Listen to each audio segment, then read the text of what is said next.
मुळात एकतर नात्यांमध्ये वाढत चाललेली ही गुंतागुंत जी आहे ती कशामुळे सर्वात महत्वाचं असं आहे की नात्यांमधली गुंतागुंत वाढते हे निश्चित आहे आणि त्याची कारणं पण अशी आहेत की आता जग इतकं जवळ आलंय की प्रत्येक माणसाकडे इतके चॉईसेस आहेत, ही नाही तर ती नाही तर ही, किंवा माझं पटलं नाही लग्नानंतर तरी माझ्याकडे पर्याय आहेत की मी नुसता एक मोबाईल मध्ये एका क्लिकवर मी कोणाशी कनेक्ट करू शकतो. त्याच्यामुळे नात्यांमधली गुंतागुंत वाढत चालली आहे. एक हे आहे आपल्याकडे की एक्स्ट्रा मॅरिटल अफेअर हा शब्द हा इतका जड झालेला आहे आणि त्याचा ताण हा अगदी नवऱ्यावर किंवा बायकोवर अशा दोघांवरही तयार होतो. मग आता एक्स्ट्रा मॅरिटल अफेअरला मान्यता द्यायला हवी का? एक्स्ट्रा मॅरिटल अफेअरला मान्यता देणं न देणं हे कसं आहे, खूप व्यक्तिसापेक्ष आहे. लक्षात घ्या. आपण त्या मॉरॅलिटी मध्ये पडायला नको की हे चुकीचं आहे का हे बरोबर आहे. हे घडतंय हे नक्की आहे. नॉवेल्टी म्हणजे ज्या नात्यामधून आपल्याला लक्ष मिळतंय किंवा आपल्यावर लक्ष केंद्रित होतंय किंवा सुरुवातीला तरी हनीमून फेज असते, तेव्हा असं आपल्याला वाटतं की अरे हीच ती, मी एवढे वर्ष वाट बघितली तीच ही. तर अशा प्रकारे ते लोक गुंतत जातात. नमस्कार, मी प्रियदर्शनी. खर तर गेल्या 3-4 वर्षानंतर आपण मेंटल हेल्थ याविषयी अतिशय जागरूक झालेलो आहे असं म्हणायला हरकत नाही. ताण किंवा स्ट्रेस हा एक परवलीचा शब्द आपल्या सगळ्यांच्या मागे लागलेला आहे आणि या शब्दामुळे अनेक गोष्टींची गुंतागुंतही झालेली आहे आणि त्यामुळेच कदाचित नात्यातल्या गुंतागुंतीमध्येही अधिक स्ट्रेस तयार झालेला आपल्याला दिसतोय. पण बदलती जीवनशैली असेल, बदलती लाईफस्टाईल असेल आणि त्याशी आपण कसं कोप अप करतो याच्यात काही गडबडी होत आहेत का? आणि या गडबडी होत असताना मग आपल्या बाजूला अतिशय वाईट घटना घडताना आपल्याला दिसून येत आहेत. म्हणजे अगदी 10वीच्या मुलालाही आपल्याला कुठला शब्द बोलला तर त्याचा त्रास सहन होत नाहीये. त्या परीक्षेचा ताण त्यांना सहन होत नाहीये. दुसऱ्या बाजूला नात्यांमध्ये असलेली गुंतागुंत आणि नवरा बायकोंचं बदलत चाललेले रिलेशनशिप हे कसे हँडल करायचे यातही शहरी आणि ग्रामीण असेही 2 भाग पडतात. पण हे सगळं हँडल कसं करायचंय? एकच आयुष्य मिळालेलं आहे आणि ते आयुष्य आनंदाने आपल्याला कसं घालवता येईल, या सगळ्यावर टिप्स देण्यासाठी आज आपण आमंत्रित केलेलं आहे डॉक्टर आदिती आचार्य यांना. आदिती मॅडम, स्वागत आहे तुमचं. जसं मी म्हणते, की आपण रोज न्यूजपेपर उघडला रोज न्यूजपेपर उघडला की त्याच्यात काही ना काही स्ट्रेस असेल, एन्झायटी असेल, याबद्दलचे रिसर्च येतात. त्या रिलेटेड अनेक घटना ज्या आहेत त्यांचे पडसाद उमटताना दिसतात आणि या सगळ्यामध्ये काउन्सिलरकडे जाण्याचं प्रमाण अर्थातच कमी आहे.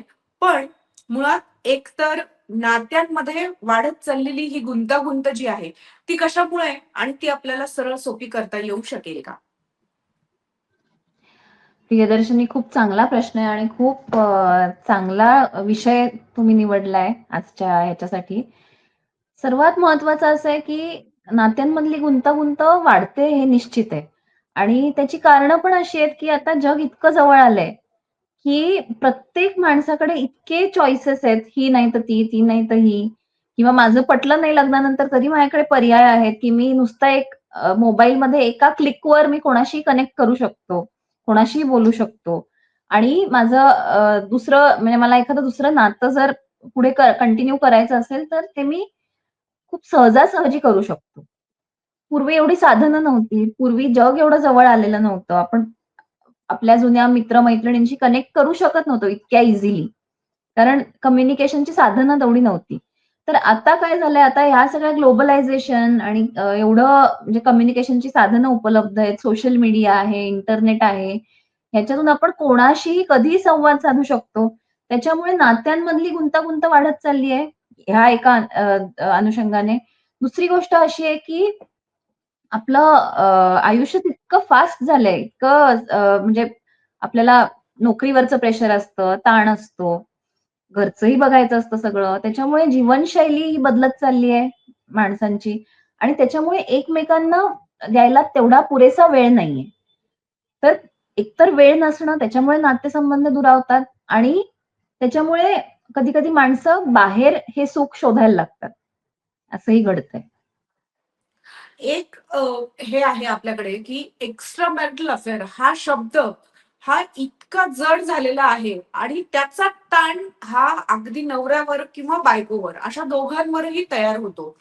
आता आपल्या जीवनशैलीमध्ये जसं तुम्ही सांगितलंय, ती जरी कारणीभूत असली तरी मग आता एक्स्ट्रा मॅरिटल अफेअरला मान्यता द्यायला हवी का?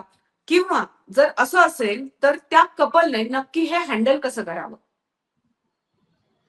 एक्स्ट्रा मॅरिटल अफेअरला मान्यता देणं न देणं हे कसं आहे, खूप व्यक्तिसापेक्ष आहे, लक्षात घ्या. म्हणजे आपण त्या मॉरॅलिटीमध्ये पडायला नको, की हे चुकीचं आहे का हे बरोबर आहे. हे घडतंय हे नक्की आहे. आणि ह्याचे परिणाम, ह्याचे पडसाद त्या अख्ख्या कुटुंबावर उमटत असतात. म्हणजे ते नवरा-बायको म्हणून तर ते नातं दुरावतंच, पण त्याचा परिणाम त्यांच्या मुलांवर होत असतो, त्यांच्या इतर नातेसंबंधांवर. म्हणजे सासू-सासरे असतील, आई-वडील असतील, इतर नाती असतील, या सगळ्यांवर काहीतरी, काहीतरी त्याचे पडसाद उमटत असतात.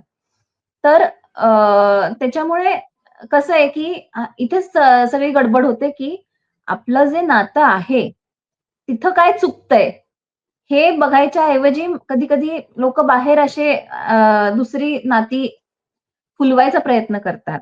आणि त्यात नॉवेल्टी फॅक्टर पण खूप महत्वाचा आहे. आपण आपल्या नवरा किंवा बायको बरोबर अनेक वर्ष एकत्र घालवलेली असतात. आपल्याला स्वभाव, आवडी-निवडी सगळं आतून बाहेर सगळं माहिती असतं.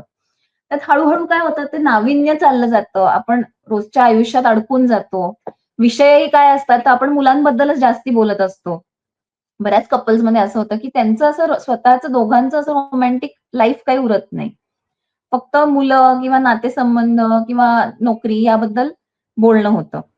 तर अशा गोष्टींमुळे थोडे ते एकमेकांपासून आधी दुरावतात. आणि अशा वेळेला नॉवेल्टी म्हणजे ज्या नात्यामधून आपल्याला लक्ष मिळतंय किंवा आपल्यावर लक्ष केंद्रित होतंय किंवा सुरुवातीला तरी हनीमून फेज असते. तेव्हा असं आपल्याला वाटतं, की अरे हीच ती. मी एवढे वर्ष वाट बघितली तीच ही. तर अशा प्रकारे ते लोकं गुंतत जातात. पण माझा नेहमी असा सल्ला असतो कपल्सना, की तुम्ही ते सुख, ते प्रेम बाहेर शोधण्यापेक्षा तुमचं जे वैवाहिक आयुष्य आहे, त्यात जी काही कमी असेल, त्याच्यासाठी तुम्ही मदत घ्या. त्याच्यासाठी एक्सपर्ट्स असतात, सायकियाट्रिस्ट आहेत, सेक्सॉलॉजिस्ट आहेत, सायकॉलॉजिस्ट आहेत. त्यांची मदत घ्या आणि आहे ते नातं असं नाही, की तो स्पार्क परत रिइग्नाइट होऊ शकत नाही. तर तो निश्चित होऊ शकतो, जर आपण त्याच्यावर काम केलं. आता बघा, लग्न हे शेवटी वर्क इन प्रोग्रेस आहे. एकदा लग्न केलं आणि प्रेम केलं आणि सोडून दिलं असं होत नाही ते. तर योग्य वेळेला आपल्या बाजूने एफर्ट्स करायला लागतात, प्रयत्न करायला लागतात ते नातं फुलवायचे, बहरण्यासाठी. बरोबर? तर त्या दृष्टीने आपण काही गोष्टी करतो का? समोरच्या आपल्या स्पाउसकडून काहीही अपेक्षा न ठेवता, मला माझं नातं टिकवायचंय म्हणून मी काही 4 गोष्टी करू शकते का? हे मी दोन्ही नवरा-बायको दोघांनाही विचारते नेहमी. की तुमच्या बायकोचं जाऊ देत. पण नवरा म्हणून तुम्ही तुमचं नातं टिकवायला, फुलवायला आत्तापर्यंत काय केलंय आणि ह्याच्यापुढे तुम्ही काय करू शकता? समोरच्याकडून काहीही अपेक्षा न ठेवता. तर अशा गोष्टी ह्या मला वाटतं जास्त महत्त्वाच्या आहेत आणि ह्या दृष्टीने समाजात जागरूकता वाढवणं गरजेचं आहे. अ, आपण खूप याबद्दल बोलतोय, पण सामाजिक प्रेशर एका बाजूला असतं आणि हे नातं खूप व्यक्तिगत असतं. ते कसं वाढवायचं, कसं फुलवायचं हे व्यक्तीनुसार ते कदाचित बदलूही शकेल. अगदी खरं. आपल्याकडे बऱ्याचदा लग्न होतात म्हणजे 2 वेगवेगळ्या फॅमिलीतली एक माणसं एकत्र होतात आणि असं म्हटलं जातं आपल्याकडे, की लग्न हे फक्त त्या 2 माणसांचं नसतं, तर त्या 2 घरांचं असतं. त्यामुळे इतर लोकांची इन्व्हॉल्वमेंटही तितकीच असते. तर ह्या सगळ्या नात्यांमध्ये म्हणजे बऱ्याचदा असं लक्षात येतंय, की लग्न होतानाची परिस्थिती आणि लग्न झाल्यानंतरची परिस्थिती याच्यामध्ये खूप अंतर पडलेलं दिसतं दोघांमध्ये म्हणजे नवऱ्यामध्येही आणि बायकोमध्येही. पण हे नंतर अंतर मिटवायचं असेल, तर त्यांनी काय केलं पाहिजे? म्हणजे मी हे दोन्ही बाजूंनी विचारतीये, की जर नवऱ्याचं एक्स्ट्रा मॅरिटल अफेअर आहे असं बायकोला कळलंय, तर बायकोचा स्टँड साधारण काय असला पाहिजे? जो खरं तर खूप निहाय बदलू शकतो. पण सामाजिक अनुषंगाने काय असला पाहिजे? आणि जर बायकोचंही बाहेर अफेअर असेल, तर नवऱ्याने काय पद्धतीचा स्टँड घेतला पाहिजे? हे 2 प्रश्न आणि तिसरा एक प्रश्न असा आहे, की गेल्या काळामध्ये आपल्या एक गोष्ट लक्षात आली आहे, की बायका अधिकाधिक व्हायलंट होताना दिसतायत. तर हे व्हायलंट होणं पॉझिटिव्ह मधनं जास्त आहे, की सोशल प्रेशर मधनं जास्त आहे? तर पहिल्या प्रश्नाचं उत्तर द्यायचं झालं तर सॉरी. तर कसं आहे की अफेअर करणं किंवा अफेअरमध्ये जाणं हा एक कॉन्शियस निर्णय असतो, हे आपण लक्षात घ्यायला पाहिजे. हे कधी असं लोकं म्हणतात ना, वाहवत गेला, लक्षातच नाही आलं, कधी झालं. तर असं काही नसतं. त्या व्यक्तीला माहिती असतं, माझं लग्न झालेलं आहे, मला मुलं-बाळं आहेत. पण तरी पण मला या व्यक्तीबरोबर पुढे जायची इच्छा आहे आणि त्याप्रकारे तो व्यक्ती करत असतो. आता त्या व्यक्तीकडून ही म्हणजे चूक आपण म्हटलं तर ही पहिल्यांदा घडतीये का हे वारंवार घडतंय? हेही बायकोनी किंवा नवऱ्याने लक्षात घेणं आवश्यक आहे. एखाद वेळेला झाली तर ती चूक म्हणतो आपण. पण हे परत-परत होत असेल तर ते चूक त्याला नाही म्हणू शकत, हो की नाही? तर त्याच्यामुळे त्यावेळची परिस्थिती काय आहे? आणि ती व्यक्ती असं का करते? म्हणजे आता उदाहरणार्थ, की जर त्यांच्या विवाहात, लग्नात काही प्रॉब्लेम असेल, तर एखाद्या व्यक्तीबरोबर चीटिंग होऊ शकते. पण जर सतत वारंवार वेगवेगळ्या व्यक्तींबरोबर तो माणूस चीट करत असेल, तर शक्यता अशी आहे, की त्या माणसाचा तो स्वभाव धर्म आहे.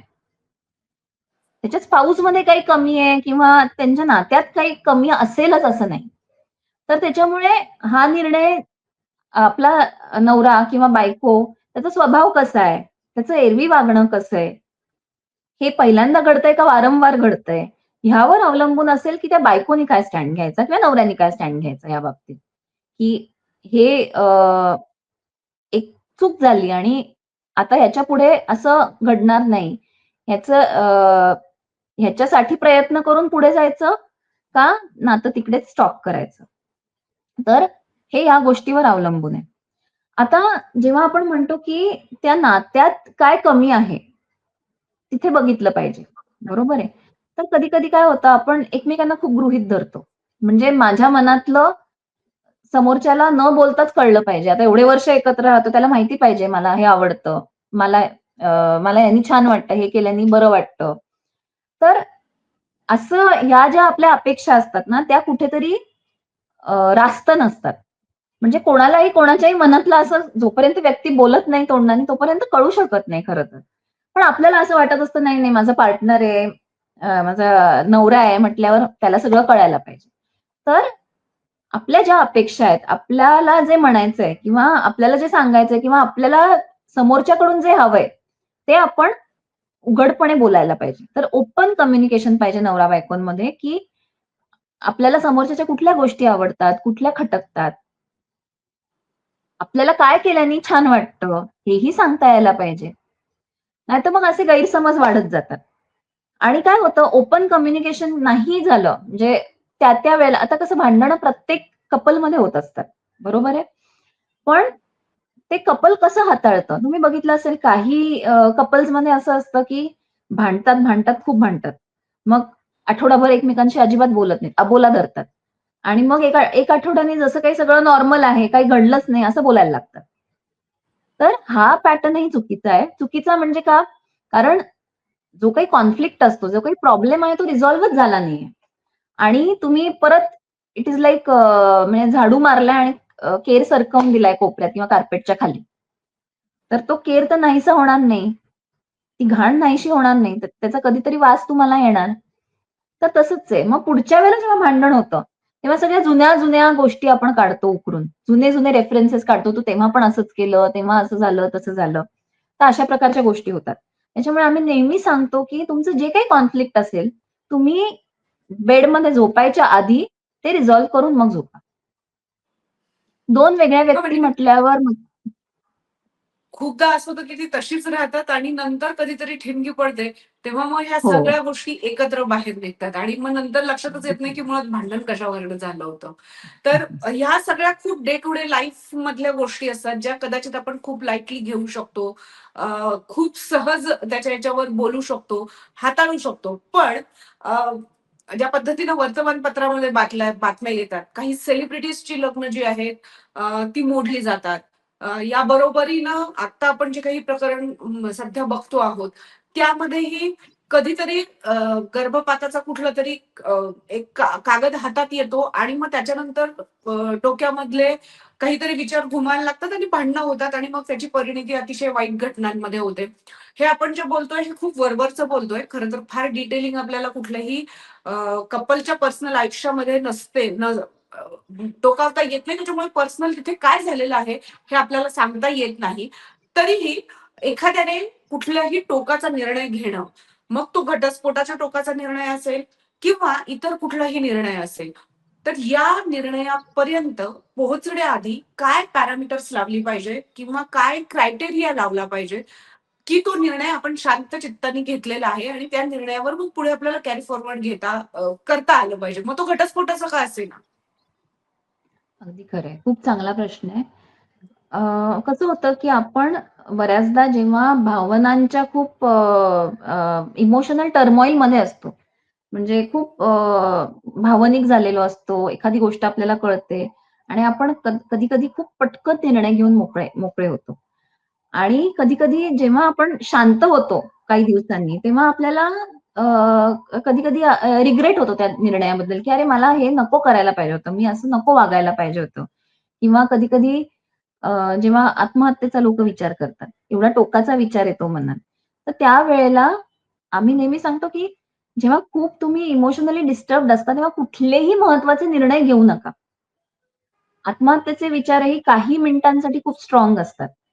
जर आपण त्यावेळेला म्हटलं, की नाही मी काही करत नाही आता, मी माझ्या जवळच्या व्यक्तीशी बोलतो, माझे विचार व्यक्त करतो. व्यक्ती काहीतरी समजवते, आपली जी क्लोज व्यक्ती असते ती आपल्याला काहीतरी समजवते आणि एक 5-7 मिनिटात त्या इम्पल्समधनं आपण बाहेर येऊ शकतो. पण काय होतं कधी-कधी तेवढाही आपण धीर धरत नाही आणि मग असे चुकीचे निर्णय होतात. तसंच डिव्होर्स असेल किंवा बाकीचे जे आयुष्यातले महत्त्वाचे निर्णय आहेत, ते कधीही आपण जेव्हा खूप जास्त भावनिक झालेलो असतो, जेव्हा आपल्याला काहीतरी डिप्रेशन आलंय किंवा अँक्साइटीचा प्रॉब्लेम आहे, अशा वेळेला कधीही आयुष्यात महत्त्वाचे निर्णय घ्यायचे नाहीत. ते नेहमी थोडे पोस्टपोन करायचे. 1-2 महिन्यांनी ते निर्णय घेतलेले चालू शकतात. पण जर आपण खूप भावनिक असताना निर्णय घेतले, तर 99% वेळा ते चुकायची शक्यता असते. तर त्याच्यामुळे अशा वेळेला महत्त्वाचे निर्णय घ्यायचे नाहीत. थोडं शांत झालं, आपलं वादळ जरा शमलं, की त्यानंतर शांतपणे बसून आपण जो काही निर्णय घेणार आहे त्याचा लेखाजोखा मांडायचा. कॉस्ट बेनिफिट एनालिसिस करायचं, की प्रत्येक निर्णय शेवटी it comes with a price. काहीतरी किंमत आपल्याला मोजावीच लागते. तर आपल्याला एखाद्या निर्णयातनं फायदे काय आहेत? तोटे काय आहेत? याचा सारासार विचार करून, आपली सदसद्विवेकबुद्धी वापरून, त्याच्यानंतर एखाद्या निर्णयापर्यंत पोहोचलं पाहिजे. पण हे शांत चित्ताने केलं पाहिजे. खूपदा असं होतं, की महिला ज्या आहेत त्या खरं तर खूप भावनिक असतात. अ, या सगळ्या नात्यांबद्दल. अ, पुरुष थोडासा कदाचित तटस्थ पद्धतीने विचार करू शकत असेल, पण महिला मात्र करताना दिसून येत नाही किंवा त्या बेसिकली त्या नात्याकडे तसंच भावनिकदृष्ट्याच बघतात. अशा वेळेला हा बॅलन्स साधून नीटनेटका विचार करणं हे कितपत खरं तर शक्य होतं? खूप चांगला प्रश्न आहे. हे अगदी खरं आहे, की महिलांच्या बाबतीत असं घडतं, की महिलांची नात्यामध्ये इमोशनल इन्व्हेस्टमेंट खूप जास्त असते. तर त्याच्यामुळे जरी तो व्यक्ती समोरचा चुकीचा वागला, तरी बऱ्याचदा आपण बघतो, की म्हणजे अब्यूज असेल, मारहाण होत असेल, तरी पण ती व्यक्ती नंतर चांगली वागते. त्याच्यामुळे त्या मुलीला असं वाटतं, की नाही, नाही हा चांगलाच आहे. राग आला, की हा थोडं असं वागतो विचित्र. पण नाहीतर माझा कोण आहे, जो कोणी आहे, सोन्या-मोन्या तो खूप चांगला आहे. त्याच्या बाबतीत म्हणजे तो मनाने खूप चांगला आहे. मग बाकी राग आला, की राग हा त्याचा प्रॉब्लेम आहे, असं वाटतं आणि त्याच्यात अडकून राहतात. कारण त्यांची इमोशनल इन्व्हेस्टमेंट एवढी जास्त असते. ती परत दुसऱ्यामध्ये करायची त्यांना शक्य नसतं ते. त्याच्यामुळे ते बऱ्याचदा कंटिन्यू करतात. पण त्यांना तेव्हा हे लक्षात येत नाही, की आपल्याला काही काळासाठी कदाचित खूप दुःख होईल एखाद्या नात्यातनं बाहेर पडताना. पण काही काळाचं दुःख नको म्हणून आयुष्यभराची धोंड गळ्यात अडकवून घ्यायची आहे का? हा सारासार विचार बऱ्याचदा बायका करत नाहीत.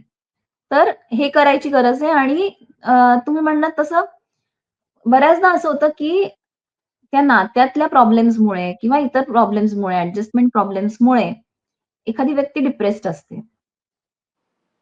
जेव्हा तुम्ही उदासीनतेमधनं जाताय किंवा डिप्रेशनमधनं जाताय, त्यावेळेला तुम्ही हे निर्णय घेऊ शकत नाही. त्याच्यामुळे अशा वेळेला तुमचं तुमचं इमोशनल बॅलन्स मेंटेन करण्यासाठी औषधांचा उपयोग करायला लागतो. आणि खूपदा आम्ही असं करतो, की औषधं घ्या तुम्ही, आत्ता ठरवू नका. तुम्ही डिप्रेशनमधनं बाहेर पडा आणि एकदा त्यातनं बाहेर पडलं, की आपोआप त्या महिलेला किंवा पुरुषाला ते बळ मिळतं, की माझा जो निर्णय आहे, त्यावर मी ठाम आहे आणि मी तो पुढे कॅरी करू शकेन.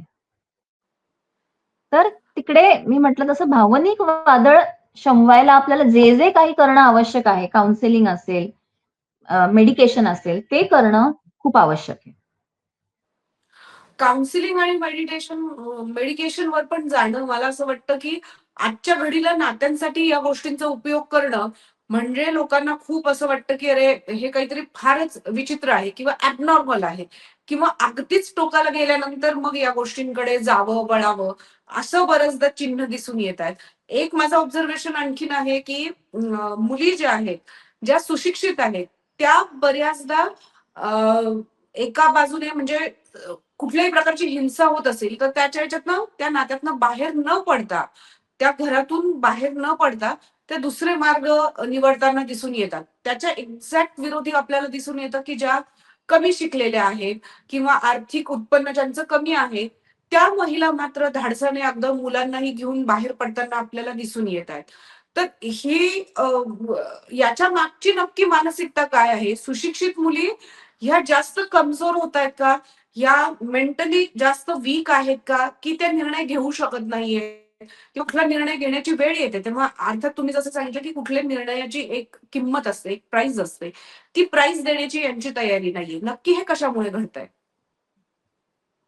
नाही, मला असं वाटत नाही, की सुशिक्षित महिला अडकून राहतात आणि म्हणजे गावाकडच्या किंवा कमी शिकलेल्या महिला निर्णय घेतात धाडसी, असं नाहीये. हे खूप स्वभावावर अवलंबून आहे. जर एखादी महिला सुशिक्षित असेल, पण जर तिचा स्वभाव मुळात खूप डिपेंडंट असेल, तिला सतत सहारा लागत असेल, की सतत तिला मदत लागते कोणाची तरी, इमोशनली डिपेंडंट आहे. म्हणजे अर्थार्जनाच्या दृष्टीने ती इंडिपेंडंट असेल, पण जर इमोशनली खूप डिपेंडंट असेल, तर एखाद्या नात्यातून बाहेर पडायला अशा व्यक्तीला खूप त्रास होऊ शकतो किंवा ते तिच्यासाठी शक्यच होत नाही. तर त्याच्यामुळे आपण बऱ्याचदा बघतो, की सुशिक्षित महिला असतील तरी पण त्या अब्युजिव्ह रिलेशनशिपमध्ये राहतात. ऑन द कॉन्ट्ररी कधी-कधी कमी शिकलेली महिला असेल, तिच्याकडे अर्थार्जनाचं कदाचित तेवढं भक्कम साधन नसेल. पण जर ती इमोशनली स्वतःला म्हणजे तिचं कोपिंग स्किल जर चांगलं असेल आणि ती स्वतःला सक्षम म्हणून बघत असेल, ती स्वतःबद्दल काय विचार करते हेही तितकंच महत्वाचं असतं. जर तिला मनातून वाटत असेल, की मी सक्षम आहे, मी हाताळू शकते, तर ती असे धाडसी निर्णय धाडसी नाही म्हणणार आपण याला म्हणू व्यवहाराला धरूनच निर्णय आहे हा. हो की नाही? तर असे निर्णय घेऊन ती पुढे जाऊ शकते. तर हे खूप व्यक्तिसापेक्ष आहे आणि खूप स्वभाव कसा आहे त्या व्यक्तीचा त्यावर अवलंबून आहे, की एखाद्या नात्यात म्हणजे अब्युजिव्ह नात्यात पण ती व्यक्ती टिकून राहते का त्यातनं बाहेर पडायचा निर्णय घेते. खूपदा आपण सामाजिक जीवनामध्ये काम करताना आपण खूप जनजागृती करतो, तेव्हा आपण असं सांगतो, की अब्युसिव्ह रिलेशनशिपमध्ये राहू नका किंवा कुठल्याही प्रकारची हिंसा होत असेल, आर्थिक हिंसा असेल, शाब्दिक हिंसा असेल, या हिंसेलाही तुम्ही विरोध केला पाहिजे किंवा त्या नात्यात तुम्ही राहता कामा नये, असं आपण खूपदा सांगतो. पण अनुभव मात्र आपल्याला या सगळ्याच्या विपरीतच येतात, की बऱ्याचदा महिला असं म्हणतात, की अच्छा मग नवऱ्याचं प्रेमच आहे ना, मग त्याचं व्यक्त करण्याची ही बरोबर. मार्ग आहेत या पद्धतीचे. आणि खूप वेळेला असं पण होतं, की महिलांचाही किंवा पत्नीचाही खूप वेगळ्या-वेगळ्या पद्धतीनं प्रेशर पुरुषांवर क्रिएट होत जातं आणि त्या प्रेशरचं म्हणजे लाईफस्टाईलचं प्रेशर असेल किंवा याच पद्धतीची गाडी हवी, याच शाळेमध्ये मुलांनी जायला हवं किंवा असंच घर असायला हवं किंवा याच ठिकाणी इतक्या रूम्सचे फ्लॅट असायला हवे. हे डेफिनेटली प्रेशर पॉइंट क्रिएट करतात पुरुषांसाठी आणि ते कमवलं पाहिजे. मग अल्टिमेटली याचं कुठेतरी नात्यांवर एक लांब कुठेतरी परिणाम आपल्याला दिसून येतो. तर हे प्रेशर या दोघांमध्ये असलेलं असताना महिलांना तर खूप जागा आहेत. पण पुरुषांचं हे प्रेशर रिलीज करण्याच्या जागा कुठल्या-कुठल्या असू शकतात किंवा अशा पद्धतीच्या नात्यांमध्ये मग पुरुषांनी काय स्टँड घ्यायला हवा?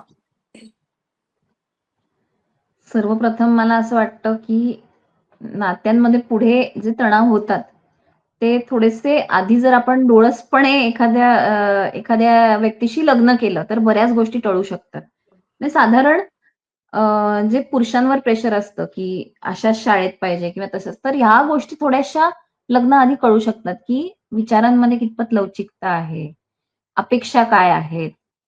ह्या सगळ्या अपेक्षा आणि ह्या गोष्टींवर जर आधी बोलणं झालं असेल, तर थोडासा पुढचा मार्ग सुकर होतो. म्हणजे दोघांनाही अपेक्षाभंगाचा प्रॉब्लेम होत नाही. आणि अ, जसं महिलांवर प्रेशर आहे तसंच पुरुषांवर पण आहे. पण कुठेतरी अ, महिलांनीही लक्षात घ्यायला पाहिजे, की आता त्याही सक्षम आहेत, शिकलेल्या आहेत. तर पूर्णपणे ते प्रेशर नवऱ्यावर किंवा पुरुषावर टाकणं हेही चुकीचं आहे. कारण त्याही अर्थार्जनाच्या दृष्टीने आता बऱ्यापैकी इंडिपेंडंट झालेल्या महिला आपण बघतो. तर ते फक्त पैसे कमवायचं प्रेशर जसं स्वयंपाक करायचा फक्त आपण म्हणतो बाईचं ते फोर्टे नाहीये. नवऱ्यानेही मदत करायला पाहिजे. तसंच पैसे कमवायच्या दृष्टीनेही दोघांनी एकत्र येऊन काहीतरी फायनान्शियल इन्व्हेस्टमेंट्स, फायनान्शियल डिसिजन्स घ्यायला पाहिजे. तर असं जर व्यवस्थित ते नातं तुम्ही तसं त्या प्रकारे एकमेकांशी ओपनली हे बोलून, की माझ्या काय अपेक्षा आहेत, तुझ्या काय अपेक्षा आहेत, आपले एकत्र जॉइंट इन्कम किती आहे आणि त्याप्रमाणे आपण किती करू शकतो, काय करू शकतो, काय अफोर्ड करू शकतो. याच्यावर जर आपण ओपन चर्चा केली, कोणालाही ब्लेम न करता, तर दोघांवरचंही प्रेशर हलकं होतं आणि खूपदा ते नातं या तितकं सगळ्या विषय ट्रान्सपरंट राहतं. खूपदा ना या विषयावर चर्चा करताना एक गोष्ट लक्षात आलेली आहे, की खास करून समाज माध्यमांमध्ये असं काही विषय मांडले, की बऱ्याचदा डीएम्स येतात, की माझी बायको खूप भांडते, मला समजत नाही, मी काय केलं पाहिजे? तर ती भांडून मला खूप त्रास देते. हा खूप जेनेरिक प्रश्न पुरुषांचा आहे, असं मला एकंदरीत जाणवलंय. तर तुमच्याकडे अशा काही केसेस येतात का, की मला सोशल मीडियावरच फक्त अशा पद्धतीचे डीएम्स येत आहेत? तर तुमचा अनुभव याच्यातला काय आहे? कशा केसेस असतात या नक्की? म्हणजे बायको अगदीच. भांडते, हा मला म्हणजे वाटतं खरं तर अखिल पुरुष जातीची समस्या असावी. नाही थोडंसं असं होतं, की अ, बायकांना जास्त त्या एक्सप्रेसिव्ह असतात, जास्त बोलायला लागतं. त्याच्यामुळे त्या व्यक्त होतात, की मला हे खटकतंय, मला हे आवडत नाहीये. पुरुष तेवढे व्यक्त होत नाहीत. बरोबर आहे? तर असे आता कसं असतं लग्नांमध्ये मोस्ट ऑफ द टाईम्स ज्या आमच्याकडे केसेस येतात, त्यांच्यामध्ये खूप मोठे काही समस्या नसतात. छोट्या-छोट्या गोष्टींवरून वाद होत असतात आणि त्याचंच काहीतरी मोठ्या भांडणात रूपांतर होत असतं. तर बऱ्याचदा आपण ज्या पद्धतीनं बोलतो, ते आपण थोडंसं मॉडिफाय केलं, थोडं बदललं, तर खूप गोष्टी बदलू शकतात. उदाहरणार्थ तुम्हाला जसे आता डीएम्स येतात, की नवरा म्हणतो, की ती भांडत असते. अरे पण ती भांडते तर टाळी एका हाताने तर वाजत नाही. तुम्ही जर शांत राहिलात, तुम्ही जर समजून घ्यायचा प्रयत्न केला, की तिला नेमकं म्हणायचंय काय? ती 10 गोष्टी कदाचित बोलत असेल, पण नेमकी दुखरी नस काय आहे? किंवा नेमका तिला प्रॉब्लेम काय आहे? हे जर तुम्ही जाणून घ्यायचा प्रयत्न केला, तुम्ही त्या अनुषंगाने प्रश्न विचारू शकता, की मला दिसतंय, की तू खूप रागावलेली आहेस. हे तुमचं ऑब्झर्वेशन आधी मांडायचं. की तू रागावलेली दिसतीयेस किंवा तुला काय तू अपसेट दिसतीयेस. तर मी काय करू शकतो, की जेणेकरून तुला बरं वाटेल किंवा तुला तुला नेमका कसला राग आलाय? हे तुम्ही अशा प्रकारे विचारू शकता. ती चिडली म्हणून तुम्ही भडकलात, तर मग त्याचा स्फोट होतो. तर त्याच्यामुळे जरा नॅरेटिव्ह बदलायचं असेल, तर जेव्हा दुसरा पार्टनर चिडलाय, भडकलाय, त्यावेळेला एका पार्टनरनी शांत राहणं हे महत्वाचं आहे. ह्याचा अर्थ काही सगळं ऐकून घेणं असं अजिबात नाही. पण दुसऱ्या व्यक्तीचा राग शांत झाल्यानंतर तुम्ही बोला, की नेमकं काय चुकलं? आपण कशा पद्धतीनं बोलायला पाहिजे आणि त्याच्यात कसं सुधारणा आपण करू शकतो. ह्याच्यावर चर्चा जेव्हा ती व्यक्ती शांत होते तेव्हा करू शकता. पण जेव्हा भडकलेली असते व्यक्ती तेव्हा तुम्ही बोलायला गेलात, तर मग ते ब्लेम गेम होतो नुसतं. दोघंही डिफेंड करतात, की नाही. ते टेनिस मॅच सारखं होतं, की नाही, नाही, मी नाही, तूच असं करतो, तू नाही, मीच असं असं असं ते चालू राहतं, ज्याचा काही आउटकम नसतो बॉल या ऍक्चुअली. कोर्टातून त्या कोर्टात. अगदी. तर त्याच्यामुळे त्याचा काही टॉसिंग आउटकम होत नसतो. राहतं. हं. तर त्याच्यामुळे जर आपण आपल्याला जर एक प्रॉब्लेम आहे आणि तो सोडवायचा आहे, तर आज सर्वात पहिलं महत्वाचं म्हणजे आपल्याला प्रॉब्लेम सॉल्व्हिंग मोडमध्ये जायला पाहिजे. आपल्या पार्टनरला जर तुम्ही असं विरोधी टीम म्हणून बघत असाल, तर मग प्रॉब्लेम आहे. If you work as a team, दोघं मिळून, की ठीक आहे बा आपल्यात असा प्रॉब्लेम होतोय तर नेमकं काय चुकतंय, आपण थोडीशी आपली बोलायची पद्धत मॉडिफाय करू शकतो का, आपला टोन बदलू शकतो का, आपण जे एकमेकांना सतत लेबल करतो, तू अशीच करतेस नेहमी, तू तसंच करतेस, ब्लेम करतो, हे कुठेतरी बदलू शकतो का? फक्त त्या विषयावर, जिकडे आज कॉन्फ्लिक्ट आहे त्या विषयावर बोलू शकतो का? जुने-जुने उत्खनन न करता, जुन्या गोष्टी न उकरता, आपण त्या क्षणी जो प्रॉब्लेम आहे त्याच्यावर फोकस करू शकतो का? अशा बऱ्याच गोष्टी आहेत, ज्या तुम्ही करू शकता. हो. उत्खनन हा तर कुठल्याही रिलेशनशिपचं मला असं वाटतं, की फार मोठा मुद्दा होऊ शकतो. कारण त्याचा हिशेबच कधी मांडला जात नाही. तो कधी मायनसही होत नाही, तो कधी प्लसही होत नाही. त्याच्यामुळे तो खूप अगदीच बरोबर. नात्यामधला फार गुंता वाढवणारी ती खरं तर गोष्ट असते. पण आपण एका बाजूला म्हणतोय, की नात्यांमध्ये इन्व्हॉल्वमेंट असावी. प्रेम मुळात निर्माण होतं तेच याच्यामधनं, की जिथे गिव्ह अँड टेक अशा कुठल्याही प्रकारच्या गोष्टी नसतात. पण बरोबर. नवरा बायकोचं नातं हे बरचसं व्यावहारिक नातं पण आहे. फॅमिली रन करायची म्हणजे तुम्हाला तो व्यवहार चालवावा लागतो, तो दाखवावा लागतो किंवा तो करणं आवश्यक असतो. बऱ्याचदा मुलं त्याच्यामध्ये पण इन्व्हॉल्व्ड असतात. अशा वेळेला या सगळ्यांचा हिशेब मांडत ते सगळं करणं खूप तारेवरची कसरत असते. पण याच्यामध्ये सगळ्यात महत्वाचा रोल असतो तो पालकांचा असतो. पण आत्ता बदलत्या जीवनशैलीमध्ये आपल्याला एकंदरीत असं दिसून येतंय, की मुलीची काही गोष्ट असेल, तर तिचे पालक तिचीच भूमिका मांडताना दिसतात आणि मुलाचे काही विषय असेल, तर मुलाचे पालक मुलाचीच भूमिका मांडताना दिसतात. मग पुन्हा या 2 टीमच होऊन जातात. तर हे पालकांनी कसं टाळता येईल, याचे काही टिप्स असतील का? कारण अर्थात या सगळ्या सिच्युएशनमध्ये पालक पण खूप संभ्रमात असतात आणि मुळात आपण काय करावं हे त्यांना समजत नसल्यामुळे ते आपल्याच याचा वकील असल्यासारखं ते मग बोलत राहतात. तर हे योग्य आहे का? किंवा जर नसेल, तर त्याच्यासाठी काय केलं पाहिजे? पालकही शेवटी कन्फ्यूज असतात. नाही, अगदी खरं आहे आणि 99% वेळा हे असंच घडतं, की प्रत्येक पालकाला वाटतं, "अरे, माझी मुलगी बरोबर आहे." मुलाच्याकडच्यांना वाटतं, "अरे, माझा मुलगा बरोबर आहे. त्याच्यावर किती अन्याय होतोय, किती अत्याचार होतोय." तर कसं आहे, की आपल्या मुलाबद्दल आपल्याला वाटणं ही स्वाभाविक आहे. त्यात काही चुकीचं नाहीये. पण ती जेव्हा दुसरी व्यक्ती आहे म्हणजे जावई आहे किंवा तुमची सून आहे, जी तुमच्याकडे लग्न करून आलेली आहे, तर तिचाही काहीतरी पर्स्पेक्टिव्ह आहे, तिचाही काहीतरी पॉइंट ऑफ व्ह्यू आहे आणि नेहमी नात्यांमध्ये कसं आहे, की एकाच हाताने टाळी नाही वाजू शकत. बरोबर आहे ना? म्हणजे एक व्यक्ती इंडिपेंडेंटली चूक करू शकतो. पण जेव्हा 2 व्यक्तींचा प्रश्न येतो, तेव्हा आपल्या मुलाचं सगळं 100% बरोबर आहे आणि बायकोचं 100% चूक आहे, असं घडू शकत नाही. तर हे भान राखणं आवश्यक आहे. जेव्हा तुम्ही बोलताय, जेव्हा तुम्ही सांगताय, जरी तुम्हाला मनातून वाटत असेल, की माझं 100% माझा मुलगा बरोबर आहे, तरी बोलण्याची विशिष्ट पद्धत आहे, की नेमका प्रॉब्लेम काय? किमान ऐकून घ्या समोरच्याचं. काय म्हणणं आहे तिचं, तिचं किंवा त्याचं, की जे तुम्हाला मग चुकीचं आहे, बरोबर आहे, तो पुढचा भाग आहे. पण किमान ऐकून घ्यायची तयारी तरी दाखवली पाहिजे. बऱ्याचदा असं होतं, की एकमेकांचं ऐकून घ्यायलाही तयार नसतात. ऐकून घ्यायचं म्हटलं, की भांडणच होतात. दोघंही एकमेकांबद्दल बोलायला लागतात. ब्लेम गेम चालू होतो. तर ब्लेम गेम एकदा चालू झाला, की त्याचा आउटकम काहीच नसतो. तर मला असं वाटतं उलट जेव्हा नवरा-बायकोंची भांडणं असतात, ती आई-वडिलांना इन्व्हॉल्व त्याच्यात न केलेलं बरं. जितकं शक्य आहे तितकं तुमचं तुम्ही सोडवायचा प्रयत्न केला. तुमचं तुम्हाला जर शक्य नसेल, तर थर्ड पर्सनची मदत घ्या, जो दोन्हीकडे इन्व्हॉल्वड नाहीये. म्हणजे सायकॉलॉजिस्ट किंवा मॅरेज काउन्सिलर किंवा सायकियाट्रिस्ट अशा लोकांची मदत घ्या. अगदीच. पण काउन्सिलरची हेल्प घेणं हे शहरामध्ये थोडंसं वाढतं प्रमाण आपल्याला दिसून येतंय. गावाकडे असेल किंवा तालुका, जिल्हा स्तरावर अजूनही फार मोठ्या प्रमाणावर अशा पद्धतीचे काउन्सिलर्स पण उपलब्ध आहेत की नाही याबद्दलही शंका आहे. पण हे काउन्सिलिंग घेतलं पाहिजे कारण कुठलीही नातं जे आहे ते फुलवणं, टिकवणं हे आपल्या हातामध्ये असतं. पण ज्या नात्यामध्ये काहीही शिल्लक नाहीये, अशा नात्यांमध्ये अगदी स्त्रियांनी राहणं किंवा पुरुषांनी राहणं हे दोघांसाठीही चांगलं नसतं. पण हे नातं डेड झालेलं आहे किंवा आता अ, हे संपलेलं आहे. हे याचे काय रेड फ्लॅग्स आपण म्हणूयात, की ते रेड फ्लॅग्स ओळखायला हवे, असे आपल्याला काही सांगता येतील का? नवरा-बायको म्हणून तुम्ही फक्त एका बेडरूममध्ये रूममेट सारखे राहताय. तुमच्यात इमोशनल कनेक्ट नाहीये, फिजिकल इंटिमसी नाहीये. त्याचबरोबर तुम्हाला तुमचा पार्टनर इमोशनली अवेलेबल नाहीये. कदाचित पुरवत असेल गोष्टी, म्हणजे मटेरियल गोष्टी, पैसा, पाणी या सगळ्या गोष्टी मिळत असतील. पण तुमचं इमोशनली तेवढं तुम्हाला कनेक्टेड वाटतं का एकमेकांशी? तुम्ही कुठली गोष्ट तुमच्या पार्टनरशी शेअर करू शकता का?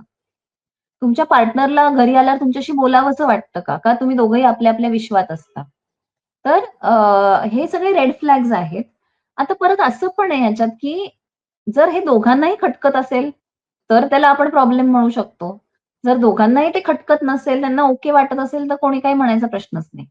पण बऱ्याचदा असं होतं, की एका पार्टनरला त्यात काही गैर वाटत नाही. त्यांचं आयुष्य त्यांचं त्यांचं पॅरलल चाललेलं असतं. त्यांचा स्वभाव असतो कधी-कधी कमी बोलायचा किंवा जास्त इन्व्हॉल्व न व्हायचा. पण ते दुसऱ्या व्यक्तीला खटकू शकतं. तर अशा वेळेला परत मी म्हणेन, की हा निर्णय, की मला या व्यक्तीबरोबर राहायचंय किंवा नाही राहायचंय, हा व्यक्तिसापेक्ष असतो आणि तो व्यवस्थित विचारांती, लेखा-जोखा मांडूनच घ्यायला पाहिजे. कारण इथे परत मुलं आणि सगळ्याच गोष्टी इन्व्हॉल्वड असतात. तर मॅरेज काउन्सिलर किंवा सायकॉलॉजिस्ट यांचं काम जसं लग्न टिकवणं आहे, तसंच जिथे काही राहिलेलंच नाहीये, जिथे सरळ-सरळ दिसतंय की दोघांनाही एकत्र राहण्यात इंटरेस्टच नाहीये, तर तिकडे एकत्र तुमचं राहणं म्हणजे तुम्हाला तुम्ही डिव्होर्स घ्यायला पाहिजे हेही सांगतात. म्हणजे जिकडे क्लॅरिटी नसते, कन्फ्युजन असतं, तिकडे क्लिअरली गोष्टी मांडण्याचं काम हे सायकॉलॉजिस्ट किंवा काउन्सिलरचं आहे. अगदी जसं आपली लाईफस्टाईल बदलतीये, त्याच्या ह्याच्यानुसार अनेक पर्याय तुम्हाला उपलब्ध होतात. पण या पर्यायामुळे अनेक गुंतागुंत पण वाढते. पण ही गुंतागुंत इतकीही वाढू नये, की तुमचं असलेलं आयुष्य जे आहे ते एकदम वाईट व्हावं किंवा कुणालाही त्या आयुष्यामध्ये श्वास घेणं मुश्किल व्हावं. मानसिक ताण असेल, शारीरिक ताण असेल, हा कुठलाही ताण हा पुरुषासाठीही तितकाच घातक असतो आणि स्त्रियांसाठीही तितकाच घातक असतो. मला वाटतं आदिती मॅडमने आपल्याला बरेचसे सूचना आणि टिप्स दिलेल्या आहेत, की ज्यामुळे आपलं नातं आपल्याला फुलवता येईल आणि जरी एखादं नातं फुलवता नाही आलं, तरी त्याच्यातनं बाहेर पडण्याचा मार्ग हा आपल्याकडे उपलब्ध असतो. पण तो निर्णय घेताना कसा निर्णय घ्यावा ते पण आदिती मॅडम तुम्ही आम्हाला सांगितलेलं आहे. येत्या काळामध्ये अशी आपण अपेक्षा करूया, की या ताणामुळे निर्माण झालेल्या नात्यांमधली ही गुंतागुंत जी आहे ती कमी होईल आणि त्यामुळे समाजावरचं जे काही दडपण आहे एक वेगळ्या प्रकारचं, ते दडपणही संपेल अशी आशा आपण व्यक्त करूया आणि इथेच थांबूया. Aditya madam, thank you so much.